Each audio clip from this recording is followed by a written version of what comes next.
Hello buddies. இப்போ நம்ம 1970ல KN தாருவாலா publish பண்ண த எபிலிப்டிக் அப்படிங்கிற போயம் தான் பார்க்க போகிறோம். ரிக்ஷாவில் போயிட்டு இருக்கும்போது ஒரு ப்ரெக்னென்ட் லேடிக்கு திடீர்னு எபிலெப்சி அப்படின்னு சொல்லப்படுற வலிப்பு வருது.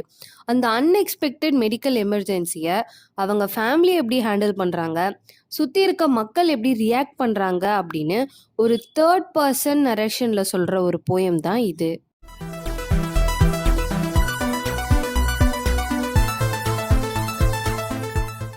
ஒரு ஃபேமிலி ரிக்ஷாவில் போயிட்டு இருக்காங்க. அப்போ திடீர்னுட்டு அம்மா மடியில் இருந்த குழந்தைங்க தொப்புன்னு கீழே விழுறாங்க. என்னடான்னு திரும்பி பார்த்தா அம்மாவுக்கு திடீர்னுட்டு வலிப்பு வந்திருக்கு. ரெக்கை இல்லாத பறவை மாதிரி அவங்களோட குழந்தைகளை அணைச்சி பிடிச்சிக்க முடியாம வலிப்புல போராடுறாங்க. நம்ம வண்டியை தப்பா ஓட்டிட்டோமோ, அதான் இவங்களுக்கு வலிப்பு வந்துருச்சோ அப்படின்ட்டு அந்த ரிக்ஷா டிரைவருக்கு ஒரு கில்ட்டு. அம்மா வலிப்புல இருக்காங்க, குழந்தைங்க கீழே விழுந்து கிடக்குறாங்க. அந்த இடமே ஒரே பதட்டமாக ஆரம்பிக்குது. அந்த அம்மாவோட முகத்துல கொஞ்சம் கூட கான்ஷியஸ்னஸே இல்ல. கண்ணெல்லாம் சொருகி உணர்ச்சி இல்லாம இருந்தாங்க. இத பார்த்து பதறி போனா அவங்களோட ஹஸ்பண்ட் வந்து டக்குன்னு அவங்க வாயை தொறந்து சுருண்டு கடந்த நாக்க இழுத்து பல்லுக்கு நடுவுல ஒரு துணிய வைக்கிறாங்க. அதாவது இந்த வலிப்புல வந்து அவங்க அவங்க நாக்கையே கடிச்சுக்க கூடாது அப்படிங்கிறதுக்காக ஒரு துணிய வந்து பல்லு 2க்கும் நடுவுல வைக்கிறாரு. கொஞ்ச நேரத்துல அந்த இடம் வந்து டிராஃபிக் ஆக ஆரம்பிக்குது. யாரும் அக்கறையாலாம் வந்து பார்க்கல. இங்க என்ன நடக்குது அப்படிங்கிற கியூரியாசிட்டில அங்க கும்பல் சேர ஆரம்பிக்குது. ஒருத்தரும் அவங்க அவங்களுக்கு தெரிஞ்ச ட்ரீட்மெண்ட்டை சொல்ல ஆரம்பிக்கிறாங்க. ஒரு சிலர் அம்மாவோட காலை தேய்ச்சி விடுறாங்க. இப்படி ஒருத்தரும் அவங்கள கான்ஷியஸ் கொண்டு வர எவ்வளோ முடியுமோ அவ்வளோ ட்ரை பண்றாங்க. அங்க ரோட்ல போன ஒருத்தர் வந்து என்ன சொல்றாருனாக்க, இந்த அம்மாவுக்கு பீரியட்ஸ்னா இப்படிதான் வலிப்பு வருமா அப்படின்னு ஒரு ரியூமர் மாதிரி சொல்லிட்டு போறாரு. அதாவது இந்த இடத்துல வந்து போயிட்டு என்ன சொல்றாருனாக்க, அந்த பிரெக்னன்ட் லேடிக்கும் பீரியட்ஸ்க்கும் சம்பந்தமே கிடையாது. அப்போ பேஷண்ட் யாரு, என்ன பிரச்சனை, இப்படி எதுவுமே தெரியாம போற போக்குல வந்து மக்கள் பேசிடுறாங்க அப்படிங்கிற ரியாலிட்டியை ஹைலைட் பண்றாரு. இந்த எபிலெப்சி இவங்களுக்கு ஒரு எமோஷனல் ஒரு மென்டல் பிரேக் டவுன்னால வரல. அவங்க வலிப்புல ஆடுறத பார்த்தா ஏதோ பப்பட் ஸ்ட்ரிங் வச்சு யாரோ ஒருத்தவங்க இவங்கள ஆட்டுற மாதிரி இருக்கு. கடல் நுர மாதிரி வாயில ஃபுல்லா நுர தள்ளி இருக்காங்க. ஹாஸ்பிட்டல்ல டாக்டர் இவங்கள பார்த்துட்டு இவங்களுக்கு சைக்கோமோட்டார் எபிலெப்சி அப்படின்னு சொல்றாங்க. அதாவது இவங்களோட பிரெயின்ல இருக்கிற எலக்ட்ரிக்கல் சிக்னலை பார்த்து இவங்களுக்கு வலிப்பு அப்படின்னு கன்ஃபார்ம் பண்றாங்க. அதுக்காக பெல்லோடான் பேரால்டிஹைட் அப்படின்ற மருந்தை ப்ரிஸ்கிரைபும் பண்றாங்க.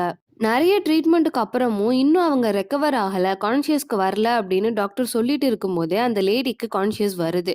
அவங்க வந்து வெளிரி போய் அவங்க உடம்ப அவங்க கண்ட்ரோலில் இல்லை அப்படிங்கிற அந்த அதிர்ச்சியிலேருந்து மீண்டுகிட்டு இருக்காங்க. அவங்களுக்கு வேணா அந்த எபிலெப்சி நின்றுடுக்கலாம், அந்த நடுக்கம் நின்றுக்கலாம். ஆனால் அந்த மொமெண்ட், அதாவது தான் ஒய்ஃபுக்கு இப்படி எபிலெப்சி இருக்குது அப்படின்றது தெரிஞ்சதுக்கப்புறம் அந்த ஹஸ்பண்டுக்கு வந்து பயத்தில் அப்போ தான் நடுக்கம் ஆரம்பிக்குது. இந்த போயமோட டைட்டிலா த எபிலெப்டிக் அப்படின்னு ஒரு மெடிக்கல் கண்டிஷனை சூஸ் பண்ணதுக்கான காரணம் என்னன்னா, நடு ரோட்ல ஒரு லேடி, அதுவும் பிரெக்னென்ட் லேடி வலிப்பு வந்து இருக்கும்போது அவங்கள பார்க்குற மக்கள் அவங்கள ஒரு அம்மாவா இல்லை ஒய்ஃபா இல்லை ஒரு பிரெக்னென்ட் லேடியா பார்க்கல, வெறும் ஒரு எபிலெப்டிக் பேஷண்ட்டாக தான் பார்த்தாங்க. இந்த நோய் அவங்கள ரோட்ல ஒரு காட்சி பொருளா பேசும் பொருளா மாத்திடுச்சு. அதுவும் கிளைமேக்ஸில் அவங்க ஹஸ்பண்டோட ஷிவரிங் மூலியமா எபிலெப்டிக் ஒருத்தருக்கு வந்தா அது அவங்கள மட்டும் இல்லை அவங்க ஃபேமிலிக்கே ஒரு ட்ராமாவாக தான் இருக்கும் அப்படின்னு போர்ட்ரே பண்ணுறாங்க. அந்த எபிலெப்சி அப்படிங்கிறது தான் அந்த லேடியோட ஐடென்டிட்டியாக மாறிடுச்சு. இந்த போயம் ஃப்ரீ வேர்ஸில் 5 ஸ்டான்சாஸில் எழுதியிருக்காங்க. ஒரு ஸ்டான்ஸாவும் ஒவ்வொரு லென்த்தில் இருக்கும். இந்த அன்ஈவன் ஸ்டான்ஸா லென்த் வந்து அன்பிரடிக்டபிள் மெடிக்கல் எமர்ஜென்சியை ஹைலைட் பண்ணுது. இந்த போயமில் ஸ்டார்டிங்கில் தேர்ட் பர்சன் நரேஷனில் இருக்கும், முடியும் போது ஃபர்ஸ்ட் பர்சன் பெர்ஸ்பெக்டிவ்ல முடியும். இந்த போயமில் என்ஜாய்மெண்ட் இருக்குது. லைன் இப்படி அடுத்த ஸ்டான்ஸால கண்டினியூ ஆகும்போது படிக்கிற நம்மளுமே பிரெத்லெஸ்ஸாக ஃபீல் பண்ணுவோம். ஏதோ அந்த மெடிக்கல் எமர்ஜென்சியில் நாமளும் இருக்கிற மாதிரி இருக்கும். இது ஒரு மெடிக்கல் எமர்ஜென்சி பற்றின போயம் அப்படிங்கிறதுனால ரைம் ஸ்கீம் வந்து யூஸ் பண்ணலை. ஏன்னா ரைம் ஸ்கீம் யூஸ் பண்ணாக்க அது வந்து ஒரு அழகுபடுத்துகிற மாதிரி ஆகிடும், அதை வந்து ரசித்து படிக்கிற மாதிரி ஆகிடும்.